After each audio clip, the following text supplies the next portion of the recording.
ANV or not, that is a pachychoroid neovasculopathy. So in detection of pachychoroid neovasculopathy, ICG is more important. Thank you for patience hearing. So now I like to introduce Dr. Vedang Shah for his talk on OCT, much more awaited topic and much more controversial also. It has lot of role nowadays.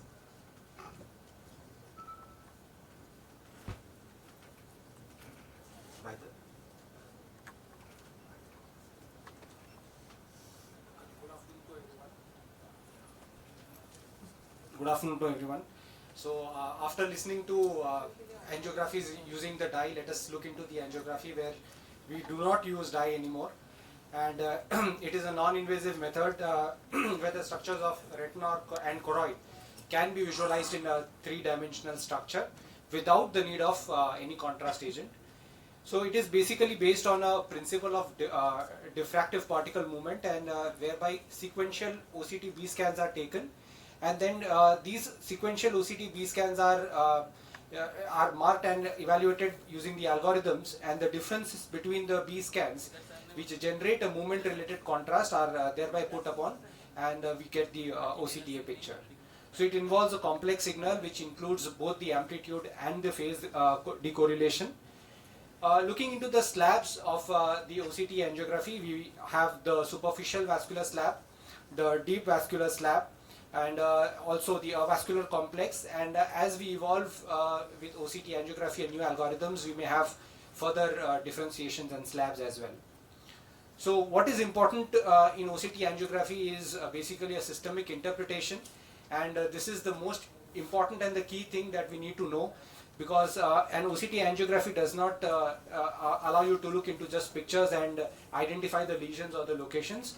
It is important that you review the patient history, correlate it with the other imaging modalities, check for the segmentation, the auto segmentation, the manual segmentation, and use the slice navigation and the fundus photo imaging to identify and correlate them with the B scans.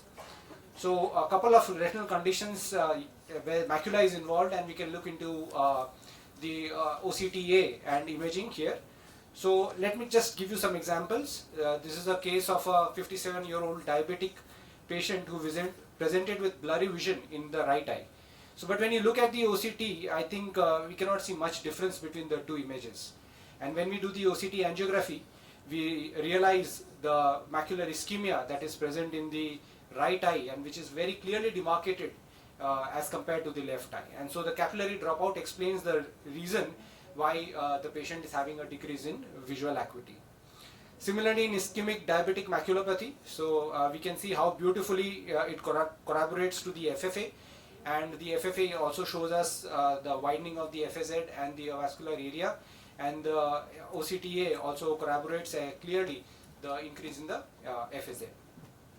So in diabetic retinopathy, we see the FFA showing the microaneurysm. So there is an impression that in diabetic retinopathy we are not able to pick up the microaneurysms on OCTA. However, if we see very closely, we can pick up the microaneurysms here, we can pick them up here, and so it needs you to be with the machine. You need to sit with the machine, understand and identify the locations, segment them manually to get a better understanding of the clinical picture. The OCT angiography, the important thing here in patients with diabetic retinopathy, it also gives the angioplex matrix, and this matrix helps us to objectively analyze the change over a period of time. And this change, as we can see here, in not only the vascular density but also in the perfusion density. So as we evaluate the patient over a period of time, say 3 months, 6 months here, we can show the patient how the diabetic retinopathy is affecting the macula, and it helps us to flag the patients very early in the stage. So this is how it looks, the superficial slab perfusion, where it the grid gives us an idea about the perfusion which is there at present, and we can evaluate them over a period of time. And it also helps us to identify the FAZ. So the angioplex matrix provides us with the area, perimeter, and the circularity of the FAZ, and it also provides us with the density parameters like the vessel density and the perfusion density. This has been clearly published in various articles, and we can see how over a period of time from control patients to PDR patients, the vascular density and the perfusion changes at the macula, and this has been published not once but many times over a period of time. The FAZ increases in size, the vascular density, the vascular perfusion, and the diameter index also changes as the patient progresses from NPDR to PDR. Moving on to CNVM, so we have the type 1 AMD, where we can see on FFA that there are just some hyper lesions, but on OCTA we can see the CNVM complex deep to the RPE. In type 2 we can see in this case a medusa head which is just located over the RPE, and this all are indications where we did not ask the patient to be subjected to FFA, and we can directly just understanding and localizing the lesion with the help of the color changes which are present in some of the OCTA and newer machines, we can directly look into the location. So this is a patient, say, as I was mentioning the color changes, this blue change highlights that there is something abnormal which is happening, and if you corroborate your slice indicators and the fundus imaging over it, you can clearly identify the presence of this vascular network. This is a type 3 neovascular AMD, and you can see this small change, the blood vessel, and you can see the perfusion, how it is changing here, and which corresponds to the presence of vascular membrane in type 3 neovascular AMD. A patient of mine where the neovascular membrane gradually over a period of time and 9 weeks after injection has shown the change, the neovascular membrane being here, and over a period of time the neovascular membrane being absent. And so this helps us to progress and see the patient, how they are evaluating, how they are progressing, and we can demonstrate to the patients the resolution of these vessels. So also, if we tend to understand the changes with the FFA, we can see how beautifully they correspond to the FFA, and thereby these patients need not be subjected to FFA at all, and we can see how beautifully we can see the network on FFA. To give just an insight into what an active CNVM and what a non-active CNVM looks like on OCT angiography, the most important part is the anastomosis of the vessels and the presence of this perilesional hypointensity which is surrounding the BVN network. In patients with exudative CNVM, where sometimes it is difficult to identify the lesion, the OCT angiography clearly picks up the presence of this huge network which is present and which may not have been possible in case of an FFA. In PCVA, as Dr. Krishnendu mentioned, it is difficult to identify some of the polyps and the lesions. However, with the advancement, we are now able to identify the polyps, and in some patients, the polyps appear as hypo or hyperflow lesions, whereas the BVN network appears as a hyperflow lesion, as it has been shown here. It is important to identify and locate the peaked PED and identify the presence of the polyps, which are usually present at the peak of the PED or sometimes at the edge of the PED. So when we locate and identify these polyps, then these small polyps which were not available or not seen at the time of auto segmentation are generally now seen with the manual segmentation, and we can identify these lesions clinically and manually.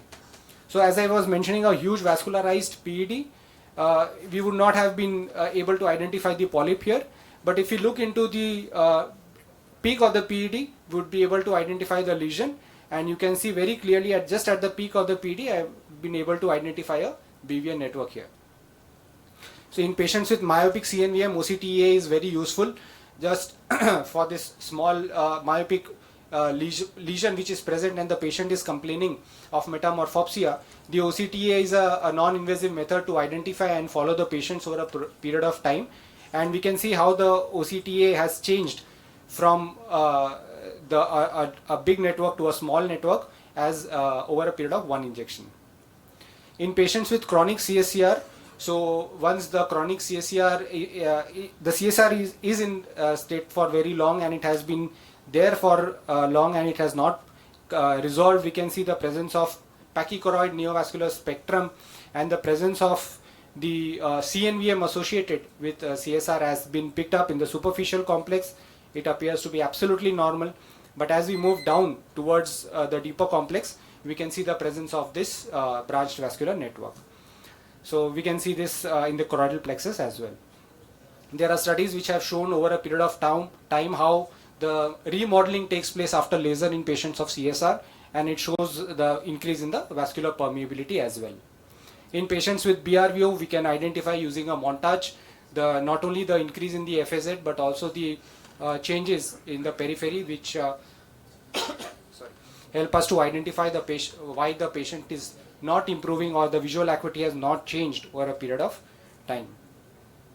So these are indications and corresponding images of FFA and BRVO, which help us to see that more or less the OCTA is corresponding to each and every image of the FFA. In patients with MACTEL, this was one patient who had presented was only complaining of metamorphopsia and nothing else, but there was no image or no network which was seen on FFA. But as we did an OCT angiography, we were able to identify this network in the avascular zone in the patient. In presence of chloroquine toxicity, we can see the changes that are happening at the edge of the foveal avascular zone. Not only this, OCTA is now moving into systemic changes also, and we can see how Alzheimer's is being diagnosed using OCTA. These are changes of the vessel density map and perfusion density map. As the patient progresses from stage 1 and above, we can see these changes happening. So overall, I think OCTA, as we advance in algorithms, as new machines are coming, most of the times we'll be able to identify the lesions over OCTA. However, there are limitations.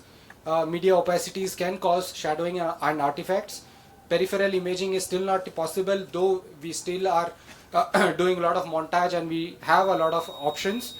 Resolution drops as the visualization increases, and the rapid and low blood flow sometimes may go undetected. Last but not the least, the insight into the pathogenesis of retinal and neurological diseases gives an edge of using OCTA over FFA and ICG. Thank you so much for your patient listening. Thank you for